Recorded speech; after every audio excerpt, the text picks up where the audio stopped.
DF-5C missile से लेकर J-35A fighter jet तक इन खतरनाक हथियारों के साथ लैस है रूस। पुतिन की मौजूदगी में चीन ने विक्ट्री परेड में दिखाई मिलिट्री पावर, तिलमिला उठे ट्रंप। अब ट्रंप इसको क्यों देखकर बौखला गए ये जानने योग्य है, क्योंकि वो समझ रहे थे कि हमारे पास ही मिलिट्री पावर सबसे ज्यादा है और सबसे एडवांस टेक्नोलॉजी वाली है। लेकिन यहाँ तो चाइना खेल खेल गया और चाइना ने समारोह में जिस तरह अपनी आर्मी का प्रदर्शन दिखाया वो देखना बनता है। चीन ने बुधवार 3 अगस्त 2025 को अपनी सैन्य शक्ति का प्रदर्शन करते हुए खतरनाक फाइटर जेट, मिसाइल और नए इलेक्ट्रॉनिक युद्ध हार्डवेयर सहित अपने कुछ आधुनिक हथियारों को पहली बार सार्वजनिक रूप से दिखाया। रूस के राष्ट्रपति व्लादिमीर पुतिन, उत्तर कोरियाई नेता किम जोंग उन और Iran, Malaysia, Myanmar, Mongolia, Indonesia, Zimbabwe और मध्य एशियाई देशों के नेताओं सहित 26 विदेशी नेताओं ने इस विक्ट्री परेड में भाग लिया।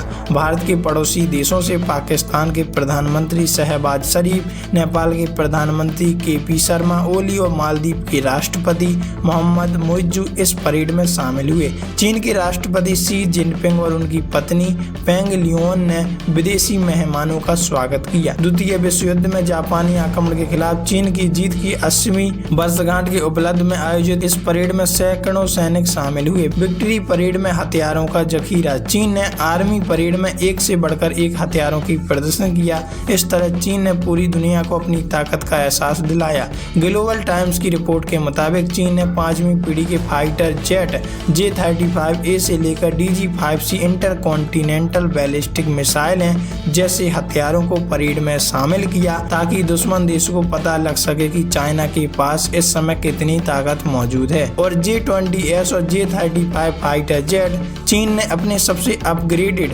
J-20S और J-35A जैसे खतरनाक फाइटर जेट्स को दुनिया के सामने दिखाया।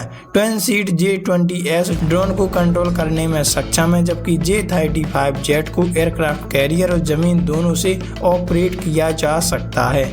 DF-5C intercontinental ballistic missile. DF-5C चीन की नई लंबी दूरी की मिसाइल है। इसकी रेंज 13,000 किलोमीटर से ज्यादा है, जो दुश्मन देश को नस्ते नाबूद कर सकती है। यह एक साथ 10 अलग अलग वारहेड ले जा सकती है और किसी भी महाद्वीप तक पहुंच सकती है। इसी मिसाइल की वजह से अमेरिका टेंशन में आ गया। आर्मी और नेवी ड्रोन सिस्टम। चीन की सेना ने पहली बार अपने अनमेडेड सिस्टम को परेड में शामिल किया। चीनी आर्मी के पास अब ऐसे ड्रोन शामिल हैं जो रिकॉग्निशन, स्ट्राइक और माइंस हटाने का काम कर सकते हैं। नेवी के ड्रोन में under water vehicle, surface drone और माइन लैंडिंग सिस्टम शामिल है। ये भविष्य में समुद्री युद्ध के फोर्स मल्टीप्लायर साबित होंगे। KJ-500A और KJ-600 airborne early warning aircraft. वैसे आप इस बारे में क्या कहना चाहते हैं? क्या वास्तव में चाइना चाहता है कि हाँ, हमारी ताकत का US को पता चल सके और वो भी हमसे डरे? वैसे आप इस बारे में क्या कहना चाहते हैं? कमेंट में लिखकर राय जरूर दीजिएगा।